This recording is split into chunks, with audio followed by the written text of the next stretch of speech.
자, 오늘 본문은 창세기 21장입니다. 1절부터 13절까지.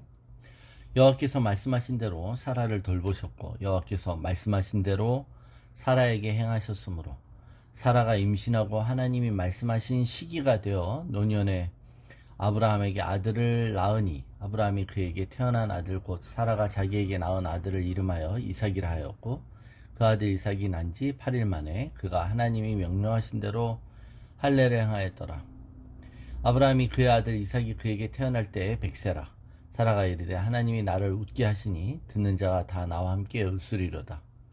또 이르되 사라가 자식들을 젖먹이겠다고 누가 아브라함에게 말하였으리오마는 아브라함이 노경에 내가 아들을 낳았도다 하니라.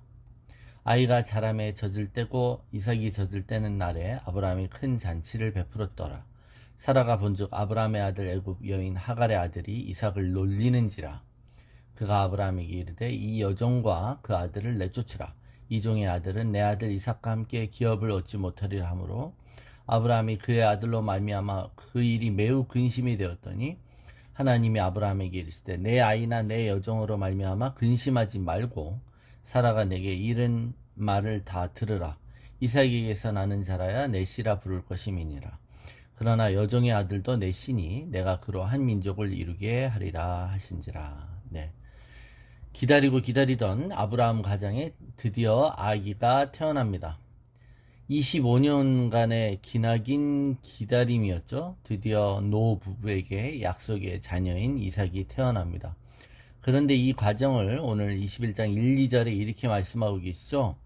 말씀하신 대로 사라를 돌보셨고 말씀하신 대로 사라에게 행하셨고 또 말씀하신 시기가 되어 아브라함에게 아들을 낳으니 그 말이 돼 있죠. 말씀하신 대로 하나님 행하십니다. 하나님은 먼저 말씀을 하셔서 예고를 하시죠. 네, 그리고 그 말씀대로 행하십니다. 경수가 끝나서 자연적으로는 출산이 불가능한 사라의 몸에 하나님이 방문하셔서 생명의 역사를 행하십니다. 근데 그 모든 일들이 하나님이 말씀하신 대로 일어난 거고 말씀하신 시기에 일어났다는 거예요. 시기.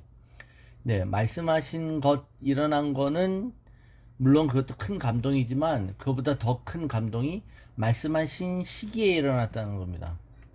하나님은 말씀하신 것을 이루십니다. 언제요? 하나님의 카이로스의 때, 그분의 때죠. 네, 그분이 말씀하신 때입니다. 우리는 그 때를 알지 못해요. 네, 그래서 그 카이로스의 때를 모르기 때문에 기다리는 것이죠. 그러나 그 기다림의 시간 동안에 우리는 불안해하거나 불평하는 그런 게 아니라는 것이에요. 불평하는 게 아니라 하나님이 우리 모든 것을 주관하시고 또 시간도 주관하신다는 걸 안다면 불안하지 않을 것입니다. 믿음으로 기다린다는 것은 어쩌면 그냥 견디는 것과는 다른 것이죠. 그 카이로스의 때가 오기까지 두려움이나 낭망함이 없이 기다리는 것입니다. 우리가 하나님의 선하심과 하나님의 완벽하심을 신뢰한다면 우리는 그 기다림을 기다릴 수 있는 것이죠. 자, 100세 된 노인이 아이를 낳습니다. 늦둥이라고 하기에도 어색할 정도로 나이 들어 아기를 낳자 또 사라가 이렇게 고백합니다. 하나님이 나를 웃기셨다라는 겁니다. 하나님이 나를 웃기셨다. 하나님이 나를 웃기시는 하나님이시다. 예. 이 홀리 래핑은 하나님이 인간을 웃기시는 거라고 제가 말씀드린 적이 있습니다. 출산의 고통과 기다림 속에 아이를 안고서는 그동안의 고통과 수모 모든 슬픔을 잊어버리듯이 사라는 하나님이 자신을 웃게 하신다라고 고백하고 있습니다. 또한 이 모습을 바라보는 사람들이 웃었을 것이죠. 주변 사람들이 보면 참 할머니가 애를 낳았어요. 그죠? 애가 애를 낳으면 당황할 수 있지만 할머니가 애를 낳았습니다. 그리고 그 할머니가 젖을 먹이고 있어요. 그 할머니가 손주 보듯이 자신의 아들을 기저귀를 갈 때마다 웃었을 것입니다. 그렇게 좋은 일만 있고 이제부터는 행복한 일만 있을 것 같은 이 가정에 근심거리가 찾아옵니다. 자, 오늘 본문은 이삭이 젖을 때는 날에 아브라함이 잔치를 벌였다고 하죠. 자, 이것은 그 당시의 문화였습니다. 보통 두세 살, 또 많게는 네다섯 살, 우리가 젖을 떼는 그때 부모가 자식을 기뻐하며 잔치를 벌였다는 겁니다. 우리나라에서도 유아 사망률이 높았을 때 이제 아이가 죽지 않고 살만하게 되었다는 의미로 돌 축하해죠. 돌을 축하하잖아요. 그때도 젖대는 날을 축하했다는 겁니다. 근데 그날 이 사라가 충격적인 장면을 목격합니다. 9절에 보면 사라가 본즉 아브라함의 아들 애굽 여인 하갈의 아들이 이삭을 놀리는지라. 자, 놀리는지라. 86살 때 이스마엘을 낳았습니다. 그리고 지금 100살이니까 자, 이삭보다 이스마엘은 14살 많습니다. 자, 우리가 14살 중일 나이죠. 예, 근데 그 이스마엘이 이삭을 놀렸다라고 말합니다. 자, 이 상황이 벌어진 게 이 집안에 이제 사단이 일어난 건데, 보통 첫째는 둘째가 태어나면 부모의 사랑이 동생에게 옮겨간다고 생각하고 상실감과 질투심에 힘들어하죠. 예, 그래서 첫째 아이에게 둘째 동생이 태어난 것은 배우자가 바람을 핀 것 같은 충격이라고 하지 않습니까? 그런데 첫째하고 둘째 사이가 나이 차가 좀 있어요. 14살이잖아요. 4살이 아니라. 그러면 14살이 엄마나 아버지처럼 애를 키우는 게 보통입니다. 예, 그런데 여기서 문제가 생겼다. 이 문제는 무엇이었을까요? 자, 지금 원래 평상적인 문화를 말씀드리면 보통은 본부인에게 아들이 없을 때 종의 아들이 재산을 상속받습니다. 만일 이삭이 태어나지 않았다면 이스마엘이 그 재산을 상속받았을 거예요. 그런데 본부인에게 아들이 태어난다면 종의 아들은 상속받지 못하고 집을 나가게 되어 있습니다. 그런데 이삭이 태어났죠. 그러니까 우리가 이미 알고 있잖아요. 이 하갈이 자신이 애를 뵙고 나서 여주인이었던 사라를 업신이자 사라를 내쫓아 버렸죠. 그때 하나님이 다시 데려오시지 않습니까?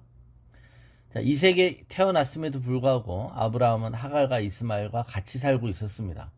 그러던 중 이스마엘이 이삭을 놀렸다고 말해요. 여기 놀리다는 단어가 완화된 표현인데 이 말은 그야말로 희롱했단 말이에요. 희롱. 단순히 장난을 치면서 짓궂게 굴었다라는 뜻이 아니라 히브리어로 메사학라는 단어로 껴안다, 애무하다라는 겁니다. 희롱은 희롱인데 무슨 희롱이라는 거예요? 성적인 희롱을 얘기하는 것입니다. 우리가 나중에 26장에 보면 이삭이 아버지처럼 자기 아내를 누이라고 속이죠. 그래서 블레셋 왕 아비멜렉도 그렇게 딱 그대로 믿고 있었는데 어느 날 이삭이 자기 아내를 껴안고 있는 것을 보는 거죠. 그때 놀라는 거예요. 뭐야 이거. 그죠? 남매간에 뭐 하는 거지? 그게 그때 그 껴안는다. 그게 메사학, 애무하다, 껴안다, 놀리다, 희롱하다. 똑같은 단어입니다. 보디발의 아내가 요셉을 유혹하려 했다가 요셉이 도망가자 그 요셉을 고소해요. 그때 저 사람이 나를 희롱했다. 그죠? 저 사람이 나를 놀렸다라고 하는 그 단어입니다. 그러니까 이 말은 뭐죠? 이스마엘이 어린 이삭을 성적으로 희롱했다는 겁니다. 가나안의 문화예요. 이 가나안 땅에서는 이런 성적인 타락과 문화가 팽배했을 거예요. 그래서 가나안 땅에서 보고 배운 못된 짓을 어린아이인 이삭에게 했다라는 뜻입니다. 좀 더 공식 용어로 하면 아동 성학대를 범했다 이것이죠. 자, 사라는 아브라함을 찾아가서 당장 하갈과 이스마엘을 내쫓으라고 요구합니다. 그럴 만도 하죠. 그죠? 지금 이런 일이 없어도 내보내야 되는데 또 이런 일까지 생겼어요. 어떻게 보면 이 문화를 모른다면 배다른 자식에 대한 지나친 또 사라의 어떤 질투와 배타적인 옹졸한 마음의 표현처럼 보이지만 사락과 또 희롱을 당한 이삭은 억울한 면이 있죠. 그런 면에서 당연히 요구할 수 있는 권리입니다. 자, 근데 이미 하갈이 아들을 낳고 나서 사라를 업신여긴 적이 있었잖아요. 그리고 사라가 하갈을 내쫓았었고 하나님이 다시 돌려보내신 적이 있어요. 그죠? 그런데 이번에 하나님도 사라의 말대로 하라고 하십니다. 11절부터 13절 보면 자, 자, 아브라함이 이 일로 근심이 생겼습니다. 아브라함은 지금 이것 때문에 딜레마에 빠지게 됐어요. 안 내보자니 참 안 되고, 또 내보내자니 그저 이것도 참 매정하고, 또 한 번 나갔었던 거 아닙니까? 예, 그래서 근심하고 있어요. 우리는 이런 딜레마의 상황에 빠집니다. 그럴 때 하나님이 말씀하시죠. 근심하지 말고 사라가 너에게 한 말을 따르라는 겁니다. 예, 여러분. 사라가 한 말을 무조건 다 따르라는 게 아니라 이번에는 따르라는 거죠. 이번에는. 예, 이 말 갖고 겉봐 내 말 따르라잖아 이러면 안 되고. 자, 이스마엘도 너의 씨는 맞지만 이삭만이 내 씨라 불리울 것이다. 그러면서 내 보내야 되는 이유를 이삭이 너의 씨이기 때문에 그렇다는 거예요. 자, 이것은 우리가 내일부터 더 자세히 묵상할 건데, 그 이유는 이스마엘이 못된 짓을 했으니까 징벌로 내보내라는 게 아니라 그거하고 아무 상관없이 이제 이스마엘도 너의 씨는 맞지만 이삭이 너의 씨다. 여러분, 하나님은 우리가 이 아브라함이 처한 것 같은 딜레마의 상황에 동일하게 그럴 상황 속에 말씀하신다는 걸 믿으시기 바랍니다. 이러자니 이렇고 저러자니 저렇고 참 애매하고 어떻게 해야 될지 모르는 상황 가운데 하나님을 의뢰하는 저와 여러분 되시길 축원합니다. 그럴 때 하나님 말씀하세요. 그리고 순종하라고 하시죠. 여러분, 솔직히 이럴 때 하나님이 이렇게 딱 분명히 말씀해 주시면 얼마나 감사하겠습니까? 자, 이런 딜레마의 상황에서 대답하셨습니다. 그러니까 우리가 오늘 본문을 통해서는 우리는 이게 무슨 의미인지는 내일 모레 이제 계속 묵상하겠지만, 오늘 이 딜레마의 상황에 하나님이 우리에게 분명히 말씀하신다는 겁니다. 그럴 때 과거의 경험을 의지하면 안 된다는 것이죠. 과거에 하나님이 이 하갈과 이스마엘을 다시 돌아오게 하셨죠. 그죠? 아브라함은 그 기억이 있을 거예요. 하나님이 이 하갈을 위로하시고 다 돌아가라 했잖아요. 돌아가라. 그래서 왔다는 걸 알고 있어요. 그렇기 때문에 내보내기가 어렵다는 겁니다. 그때는 하나님이 돌아오라 그래서 이 하갈과 이스마엘이 왔는데 이걸 또 내가 내쫓으면 하나님 뜻이 아닌 것 같기도 하고, 그죠? 예. 그러는 거예요. 그런 일을 어쩔 수 없다는 거예요. 그럴 때는 이번에도 하나님이 내보내지 말라고 하실 거라는 어떤 자기만의 추측과 유추와 이런 상정이 있는 것이죠. 여러분, 모세가 반석을 하나님이 치라고 하셨어요. 첫 번째. 그리고 나중에 반석을 치라고 하지 않고 명하라고 하셨어요. 그럴 때 그는 분노에 의해서 하나님이 하라고 하시는 그 명령을 세밀하게 따르지 않고 반석을 똑같이 치죠. 자기의 과거의 경험을 그대로 따라갑니다. 그럴 때 그는 하나님을 경외하지 않은 것이고, 하나님을 경외하는 것이고, 그것이 그에게 큰 실수가 되는 것이죠. 반석을 치면 반드시 물이 나온다라는 어떤 공식을 외워버리는 것처럼, 하갈은 다시 돌아왔으니까 이번에도 하나님은 그렇게 하실 거라는 겁니다. 여러분, 하나님은 항상 일을 하실 때 자기의 스타일을 바꾸시죠. 임으로 부는 바람과 같습니다. 하나님이 이렇게 기도하면 이렇게 역사하셔. 우리가 기름 부음을 흘려보내거나 안수하거나 이럴 때도 하나님은 이렇게 하면 이렇게 일하시지라고 공식을 만들어 버리면 그것은 하나님을 조종하는 것입니다. 그것은 주술인 거예요. 예. 그래서 그것이 하나님을 분노케 하는 것이죠. 분노할 수밖에 없는 거예요. 하나님을 조종하거나 하나님의 뜻을 내가 안다라고 하면 안 된다는 겁니다. 우리가 어설프게 하나님의 말씀 조금 알고 딴 것도 이럴 거다라고 하는 게 실제로 하나님 앞에서는 주술인 거예요. 왜죠? 주술이란 하나님의 음성을 듣지 않고 다른 음성을 하나님의 음성으로 대체하는 것을 주술이라고 하는 것이죠. 그리고 그 주술은 내가 생각하고 내가 상정한 하나님의 음성대로 오히려 하나님이 움직이셔야 된다는 거예요. 거꾸로 가는 거죠. 그래서 주술은 완고함이고 반역이고 우상숭배인 것입니다. 아브라함은 하나님의 음성을 듣습니다. 이게 복인 거예요, 여러분. 우리의 딜레마 같은 상황에서 과거에 하나님 나한테 어떻게 말씀하셨지? 하나님은 이럴 때 하나님이 나와 함께 하셨지? 라는 공식을 붙잡는 것이 아니라 겸손하게 하나님 앞에 엎드려야 되는 것이죠. 근심했어요, 아브라함이. 그러나 그 근심할 때 하나님이 근심하지 말고 누구 말을 들어라, 내보내라, 이래라 이렇게 말씀하시는 것입니다.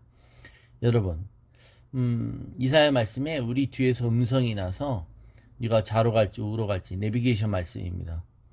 그 말씀이 있었던 것처럼 여러분 한 발자국 한 코너 한 코너 회전을 해야 될지 직진을 해야 될지 꺾어야 될지 유턴을 해야 될지 하나님께서 말씀하시는 것을 기대하시고 구하시기를 축원합니다.